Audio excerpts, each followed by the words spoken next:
Welcome, all football fans. My name is Steve.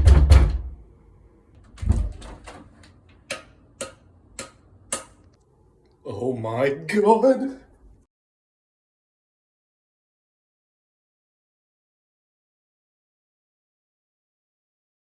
Welcome, all football fans. My name is Stevie Zooks, and unfortunately, I'm the only Dolphins fan you know. So, unfortunately, I watch the games, so you don't have to.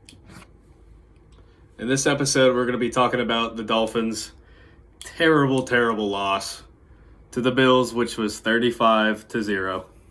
Being a Dolphins fan for a long time, this might be one of the worst losses I can think of, other than last year's Week 17 loss to the Bills, which we also got creamed. The Bills just have our number, honestly. This loss really hurt, really bad.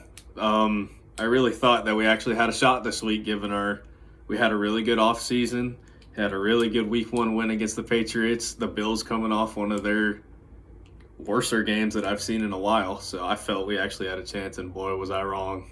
So let's get into the game. Boy, was this a first quarter to forget. Honestly, this was a day to forget. But starting out, the Dolphins did get the ball first, and they proceeded to go 3 and out. We punted it right to the Bills and their high-powered offense with an MVP-type quarterback in Josh Allen, and in the second play of the day, Devin Singletary rushes for a 46-yard touchdown, and it just snowballed all the way till the end. But let's keep going. So you would think after the first drive, man, it probably cannot get any worse than it is right now. But I was also wrong there. The very next drive, we had a couple good runs by Myles Gaskin. Tua threw the ball good a little bit, but on a fourth down, Tua got injured and it was incomplete. So Tua gets carted off the field. There's a whole big scene. It was just a mess. Because then after that, our backup quarterback, Jacoby Brissett, would come in, and it wouldn't get any better. So then after the Dolphins punt the ball away, what did the Bills go and do? Josh Allen throws a touchdown pass to Stephon Diggs, and we're in a 14-0 hole, and you're thinking, hey, maybe our defense will maybe clutch us up a bit, maybe get us out of this hole, maybe make a play or two. And they did, actually. After the second touchdown pass from Josh Allen, the Bills' next two drives was an interception by Xavier Howard, who was worth every single penny we gave him in the offseason.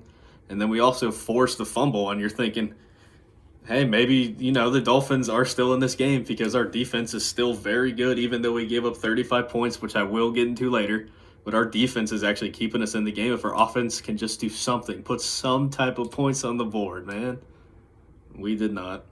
So what I was referring to there is the Bills and Dolphins both did not score any points in the second quarter. So you're thinking, hey, Dolphins still got a shot. You never know with our backup quarterback in. Jacoby Brissett's actually one of the best, if not, no, I wouldn't say the best, but he is one of the better backup quarterbacks in the league. And you're thinking, man, if he could just get a drive or two and get some field goals, maybe we do, maybe we don't. But in the third quarter, the Dolphins have chances to kick the field goals, and they just don't. They keep going for it on fourth down because they're assuming that the Bills are just going to keep going down and scoring touchdowns, which they did. But in my opinion, I'm still thinking if the Dolphins kick some of those field goals, we would be going into halftime, and everyone will admit this, it would be 14-9. Bills still winning at half, but we still have points on the board, and we're just one touchdown away from making this a real ball game.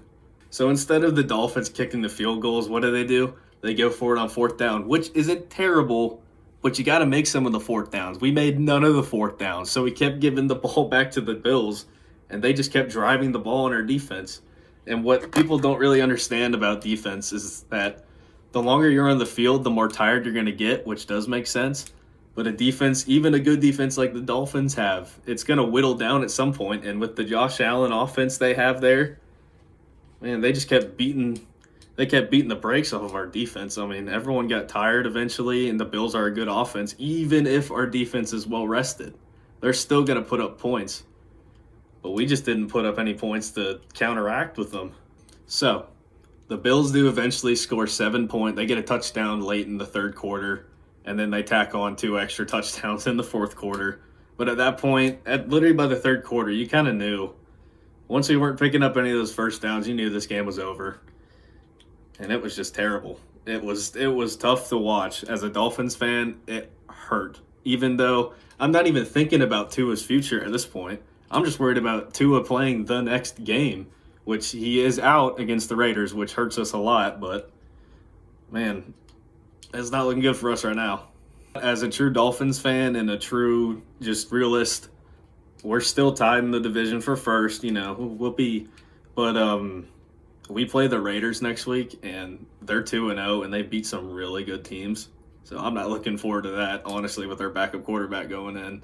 But to really recap the game, I mean, the Bills' offense looked good. Josh Allen looked great. The Dolphins' defense did look good, but once the second half came, they started to get tired, and once that happened, we couldn't stop them at all. We just couldn't. So my takeaway of the game was I'm wondering why we didn't take any of those field goals. Like I understand we have to put up points with the Bills. I do get that. I do get we have to get touchdowns, but man, you just can't get shut out versus a divisional team like that. That was embarrassing. I mean, it really was. But when you really think about it, we paid our kicker a lot of money, and he was statistically the best kicker in the league last year. So we're thinking, like, why don't we use one of our top weapons to get some points on the board? I think maybe the offense gets some confidence after we see points go up on the board, and I just don't understand why we did it. I mean, I guess Brian Flores, our head coach, who was really just thinking, hey, we need touchdowns. And I do agree with him. But I just think at some point, man, you just kick one of the field goals and call it a day. So, for those who are new, at the end of the video, I will make a prediction about the following week's game. So, I think we lose to the Raiders. I really do. I hate to be that type of Dolphins fan, but I'm honest, and I really think we're going to lose. I do think our offense is going to play a little better because we do have one of our star receivers coming back. Will Fuller, we signed in the offseason. I think he'll make somewhat of an impact, but I don't think it's enough to stop Derek Carr, Darren Waller. Their defense has also been playing good, so I think the Raiders do end up getting the dub. I think the Raiders win 24-13. I'm going to lock it in at that. Thank you all for watching. Hit the thumbs up if you liked the video. Make sure to subscribe if you want to see more Dolphins content. Tell me in the comment section if you think I'm wrong. Tell me in the comment section if you think I'm right. Fins up.